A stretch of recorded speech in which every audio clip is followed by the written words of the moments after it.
Welcome to the worldbi podcast. I'm Amraj Dhillon, your host for today's episode. Today's special guest is Niyati Prasad. Niyati, if you'd be able to just introduce yourself quickly. Sure. Thanks, Amraj. Thanks for inviting me to the podcast. I'm Niyati Prasad. I'm a physician by training, and I have spent the last 26 years working in the clinics and then the industry. My therapeutic areas of expertise include respiratory, immunology, and rare diseases. I worked for big pharmas, biotechs, big and small, and now I've been Chief Medical Officer at Enterprise Therapeutics for the last 2 years. Yeah, so could you tell us about some of the BI tools that are being used to streamline data management processes to ensure accuracy and efficiency? Yeah, so usually the way the BI tools work is, there are several softwares, as I alluded to, and, there are, the data management tools like 𝐏Review and Spotify, I beg your pardon, which looks at trying and looking at the data, generating graphs, setting up threshold limits, and then assessing where there are issues with the data. For example, I'll give you an example. For example, there could be, when we are collecting the smoking history, it's typically in 100-pack years, but you may have data which is collected 900 or 950-pack years. Maybe that's an error, because typically you would be looking at 95-pack years and a 950, which means there could be a decimal point missing, leading to that sort of error in the data. Again, with regards to graphical representations, that sort of helps, because you are then understanding, the number of events the patient has had through the study, the decline in any of the functions the patient has had, the number of times the patient has had hospitalizations, and how that is speaking to where your data is. Thank you for that. I think you also covered the importance of data quality and integrity for maintaining the credibility of trial results. The next area that I wanted to speak about was real-time analytics and decision-making, because the traditional model of clinical trial monitoring often involves periodic assessments. How is business intelligence transforming this landscape? Yeah, so in terms of the decision-making process now, yes, whilst there is a component of using the tools, there's also a lot of human involvement in assessing the data. Whilst you get the numerous slices and dices based on the tools, in terms of the decision-making process, it's also, trying and understanding and identifying the treatment effect, whether your drug has worked, has not worked, what you have pre-specified would be the basis of your trial. Has that been achieved or has that been missed? Whether it has been a positive study versus a negative study. Has it met statistical significance or not? Or has it been a case of, yes, whilst the statistical significance has not been met, but in terms of the totality of the data, it ticks all the boxes. So, i.e., it provides the improvement in treatment effect in patient's condition, which tells you that your drug is working in that patient. And I'll give you some examples. There have been, especially in rare diseases, it's more of a totality of data, because most rare diseases come with a very heterogeneous nature and variability, and no two diseases are similar, or no two, if despite being a rare disease, no two mutations are similar, and there's a lot of variability in that. So the way one mutation would respond to the other, it varies a lot. And based on that, it's looking at totality of data. I can give you several examples. Cystic fibrosis is a very good example of that. That it's a rare disease. It has got about 2,000 mutations, and it depends on the type of mutations which will determine the treatment response. And no two mutations are similar. So therefore, whilst in 75% of the population which has one type of mutation, you will see similar response, there are these other 25 which might have different other mutations, several hundreds of other mutations, which may not demonstrate the same treatment response.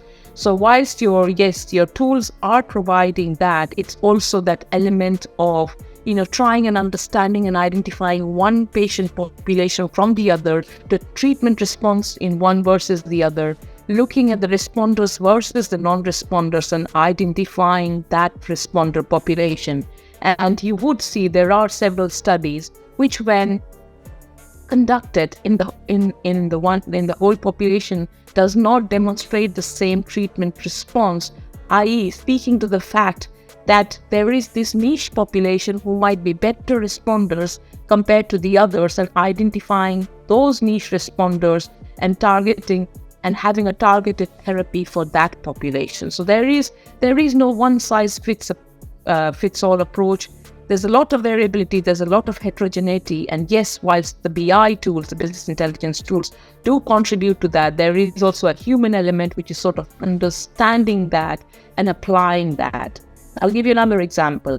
And when we go for the regulatory meetings, we have, with the help of the tools, you can always say, you can always plot your graphs, you always know, sort of the lessons learned from previous failed trials, and you can adapt your clinical study designs to that. Now, does that address all and go up to regulators and get the approval? No, that's not.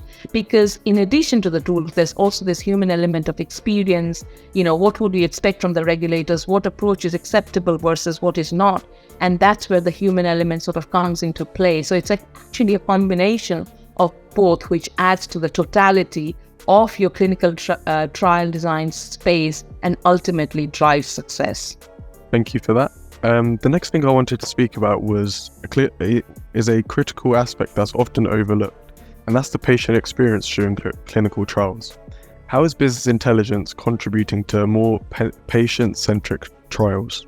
You are absolutely right, and this has been one of the the key aspects, and it's being done more in rare diseases than in prevalent diseases, for the very reason that it's sort of difficult to target the prevalent population with. But there are several advocacy groups, and when we say advocacy groups, focus groups, it's sort of taking into consideration the patient aspect, the patient view on what trials would be preferred. What's a feasible study design, in terms of clinical trial visits, what is acceptable versus what is not acceptable. And yes, there are BI tools helping that aspect, but there's also this sort of interaction with advocacy groups, regulatory guidances on how to incorporate the patient voice in trials, working with the advocacy groups. There was not long ago an EMA guidance, regulatory guidance on designing trials in pediatric population. I was actually a part of the task force where we also worked very closely with patient advocacy groups, incorporating that into the guidance. And absolutely, as you alluded to, that aspect is being taken more and more into consideration, including the patient voice, and bearing that in mind in designing trials. Thank you for addressing that. The final thing that I wanted to mention before we wrap up is about future trends and the global impact. So let's look to the future. What trends can we expect in the intersection of clinical trials and business intelligence, and how will this impact global healthcare? That's a very interesting one, Raj. And so in terms of the intersection of clinical trials and business intelligence, we are learning more and more. I must admit, being around in the industry, doing clinical trials for 20 years, I have seen an evolution of landscape from where we were to where we are. And definitely with the tools, it's helping us. It teaches us what we have learned from, lessons learned from other trials, where we can adapt our study designs, what we could do or what we should have done in our previous trials. However, having said that, like I alluded to, there is this component of experience, there is this component of, the drug development experience over years and years and years, which tells us, what may be acceptable versus what not, who is the responder population, what is the niche population that we should be targeting, where does precision medicine lie, what are the different aspects that can make our clinical trials a big success. And whilst I see still evolution in that landscape, is sort of a midpoint where we have business intelligence, we learn from our past failures, for lack of better words. We know what we know from our sort of learnings from, working in different trials, different study designs, working with regulators, working with payers, getting the drug to the patient, inputs from the patient advocacy groups, designing trials which could be seamless for the population and identifying the responder from the non-responder, and therefore having targeted therapy for the population. So yes, we've still not reached that, that space where we have done it all, we've conquered it all, and we've sort of, reached that final level. But I believe it's a trend towards it where we will know more, we will be using more and more tools. Having said that, we still need this experience of drug development. We still need the voice of the patient. We still need a lot more learnings, a lot more guidances for the regulators, and we will achieve where we have more successful clinical trials and less failures, and we see sort of more on the other side, more on the sort of the brighter side of the picture. Thank you for that. Would you be able to explore the potential of decentralized clinical trials and how BI tools facilitate the remote monitoring?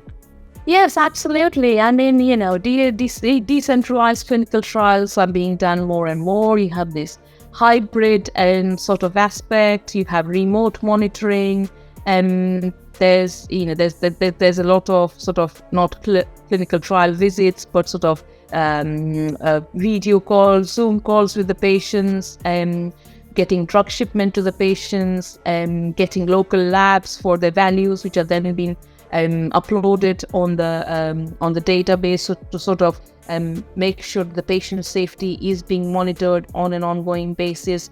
That landscape is evolving. Yes, decentralized trials are being done, but if you ask me, do you foresee that all clinical trials will be replaced by decentralized clinical trials? Maybe not. We would still like to have that physical presence of the patient at site to be able to understand, how the patient is faring, what's the quality of life, have they had many coughs, how are they when they've been walking, has there been, how has their quality of sleep been. You still want that physical presence of the patient on site. And that, yes, there is evolution, yes, there are decentralized trials, but will it completely replace? Maybe not. I don't believe it will. Yes, I mean, that's my personal opinion. We still need the classical clinical trial design setting, of course, optimized with the different tools that we have available to get the best results out of it. Thank you very much for all of the insights that you've given us today, and thank you very much for your time. Thank you, Ambraj. Those were very interesting questions. Thank you very much. Stay tuned for more